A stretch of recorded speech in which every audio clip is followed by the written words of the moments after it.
0.42। Come to the next example, example 37। यहाँ पे आपको दिया हुआ है larger coil of radius capital R and smaller coil of radius small r put in a vicinity of each other. Vicinity of each other मतलब आप mutual inductance topic को अगर आपने पढ़ा होगा तो आपने ये देखा होगा कि एक कॉइल को हम दूसरे कॉइल पे रखते हैं, सो उनके common area of cross section की हम बात करते हैं कि दोनों को कितना common area of cross section पे आ रहा है, उस पर डिपेंड करता है आपका म्यूचुअल इंडक्टेंस। तो दोनों हमने कैपिटल आर और स्मॉल आर को साथ में रखा हुआ है, तो एक्चुअली होगा क्या कि दोनों कॉइल जब, देखिए क्या लिखा है, vicinity of each other, the coefficient of mutual induction for this pair equal to 1। So coefficient of mutual induction, so M की वैल्यू दी हुई है 1 मिली हेनरी। सो 1 मिली हेनरी मतलब आप इसे अगर हेनरी में कन्वर्ट करेंगे तो लिखेंगे 10 टू द पावर -3, 1 में मल्टीप्लाई करेंगे, so that is basically 10 to the power -3 henry, right. So 1 milli henry, what will be the flux link with the larger coil. So flux का फॉर्मूला क्या होता है, अगर करंट आपने चेंज किया है, मान लो सर आप छोटे कॉइल में भी करंट आप चेंज करेंगे, तो लिखा है क्या, what would be the flux link with the larger coil when current of 0.5 ampere flows through the smaller coil.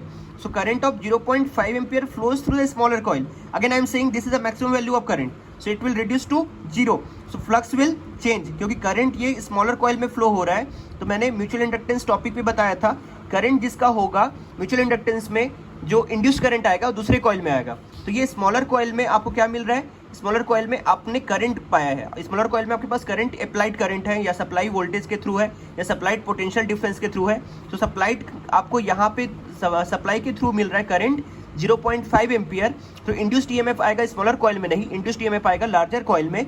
और उसका फॉर्मूला क्या होगा, इंड्यूस्ड ईएमएफ के लिए हम अगर फ्लक्स चेंज को देखें तो फ्लक्स इज इक्वल टू होता है एम आई, और फ्लक्स आ रहा है आपको लार्जर कॉइल में due to current of smaller coil. और करंट कितना चेंज हो रहा है, करंट यहाँ पे मैक्सिमम दिया आपका 0.5 ampere. So M I will be 10 to the power -3 henry into I 0.5 ampere. तो आपने यहाँ से ये दिया हुआ था एम की वैल्यू, ये दिया है आई की value, finally you get the value of induced EMF, finally get the value of phi, that is इतना फ्लक्स चेंज होगा। और करंट आपका कितना चेंज होगा, 0.5 एम्पियर से 0 तक चेंज होगा, 0.5 एम्पियर से 0 तक चेंज होगा। तो आपका फ्लक्स भी चेंज होगा इस वैल्यू से दूसरे वैल्यू तक। सो आप ये कर सकते हो फाइनली आंसर में कि due to change in the current from 0.5 ampere to 0 ampere in smaller coil, induced EMF is generated in the larger coil due to link in the flux. When current is decreases flux also changes. So flux directly current पे depend करता है, तो flux also decreases, you can say here, right. In the next question, let us come for the next question. We will having 2 more question I can say. So next question we will have a question of over a solenoid 50 centimeter length and 2 centimeter radius having 500 tons. It would another wire is wound over another wire of 50 tons. So ये आपको mutual inductance की बात करने वाला है क्योंकि एक दूसरे से ओवरलैप आपको बता रहा है कि एक दूसरे पे वाइंडिंग हुआ है। So finally mutual inductance of the coil पूछा हुआ है, तो डाटा क्या दिया है, number of turns in first coil, number of turns in the second coil, ये आपको दिया हुआ है। ये 500 टन्स एंड 50 टन्स दो दिया हुआ है, राइट। रेडियस दिया है यहाँ पे 2 सेंटीमीटर। सो आज आई टोल्ड यू रेडियस हम लोग एक ही लेते हैं। फॉर्मूला हमारा क्या कहता है, म्यू0 n1 into A upon L, है ना। तो ए आपका क्या हो जाएगा पाई आर स्क्वायर, तो आर आपका रेडी है, 2 सेंटीमीटर को आपने मीटर में कन्वर्ट किया 0.02 मीटर, राइट। तो ये हो गया complete. So here it will be m is equal to म्यू0 n1 into A upon L.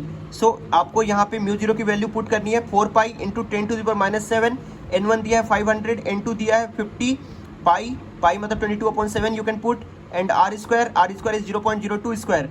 After simplifying this data, length is given that is 50 centimeter. So length is 50 centimeter converted to meter, 0.5 meter. You will get this value in the 10 to the power -6 is can be said to be micro.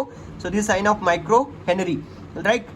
Right. Then finally it is asking the second bit, induced EMF in the second coil. Induced EMF is having formula E is equal to, in the mutual inductance, induced EMF is equal to E is equal to -m di upon dt. So -m 78.96 into 10 to the -6 ये यहाँ से आया, and di upon dt. So di is यहाँ पे लिखा हुआ है current in the primary coil changes from 0 to 5 ampere. So highest value is 5, lowest value is 0, first is 0, second is 5.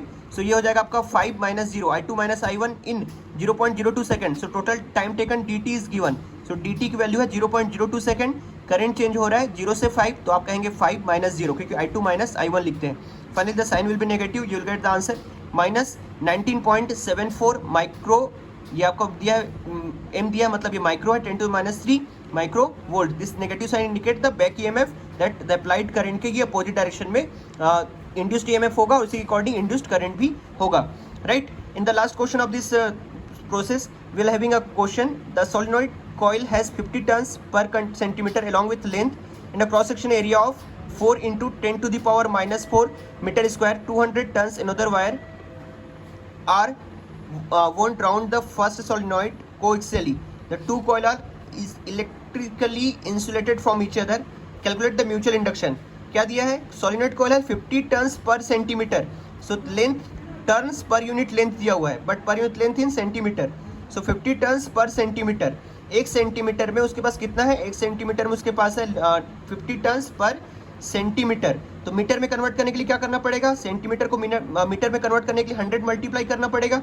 So it will be 5000 turns per metre, right. And total number of turns क्या हो जाएगा? Capital N होता है आपका small N into L. So capital N is equal to small N into L. So वो हो जाएगा, length कितना दिया इस क्वेश्चन में? इस क्वेश्चन में आपको लेंथ दिया है, length cross section area, length not given, I think length given, yes, length and cross section area. Cross section area मतलब ए दिया है 4 into 10⁻⁴ metre square. 200 turns of another wire are wound round to the first coil coaxially. Coaxially मतलब उतना लंबा distance जितना first वाला ले रहा है उतना ही सेकंड वाला लिया। सेकंड वाले के लिए आपको दिया हुआ है कि N1 आपको पर्सनली दिया है यहाँ पे 50 टन्स पर सेंटीमीटर। तो आप N1 के लिए टोटल नंबर ऑफ टन्स नहीं निकालेंगे, आप यहाँ बस क्या करेंगे, उसको सेंटीमीटर को मीटर में कन्वर्ट कर देंगे। तो मीटर में कन्वर्ट करने के लिए 50 को 100 से मल्टीप्लाई करना पड़ेगा।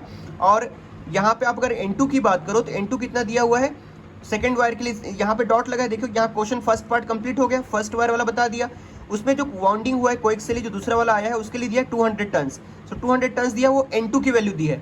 आपको N1 और N2 में रिलेशन पता होना चाहिए कि N1 और N2 में ये रिलेशन है। अगर आप म्यूचुअल इंडक्टेंस के टॉपिक पे जाएं, म्यूचुअल इंडक्टेंस आपको मैंने पढ़ाया, सिखाया, वीडियो भी बताया। सो इसमें आपको मिला था μ0 N1 N2 A/L। सो ये फाइनली अगर आप N1 N2 को यदि आप रिप्लेस करो, स्मॉल N1 आप किससे रिप्लेस कर सकते हो इसे? Total number of turns is equal to N1 into L, या फिर capital N2 is equal to N2 into L, आप इससे रिप्लेस कर सकते हैं। तो ये फाइनली एक L कट जाएगा आपका, एक ऊपर वाला L आप नीचे वाला L से कट जाएगा। आप N1 के लिए आप N1 into L लिखोगे तो पहला वाला L ही मान लो कट गया, तो N2 वाला जो रहेगा N2 into L वो इस फॉर्मूले में रहेगा। तो वही इस क्वेश्चन की दरकार है, आपको इस क्वेश्चन में वो लॉजिक सोचना पड़ेगा कि μ0 N1 N2 AL, यहाँ पे सर 2 L आता है, N1 into L आता है और N2 into L आता है, यस, बट नीचे में जो फॉर्मूला में L था उससे एक L कट गया, तो सिर्फ यहाँ पे एक L बचा। So finally I can say that μ0 N1 जो हमको दिया था उससे हमारा काम चल जाएगा यहाँ पे, और N2 into L को हम सेकंड वाले के लिए दे देते हैं जो total number of turns N2 दिया है। अगर हम कैपिटल N2 लिखते तो कंफ्यूज होते, लेकिन हमने कैपिटल N2 नहीं लिखा, कैपिटल N2 को क्या लिखा?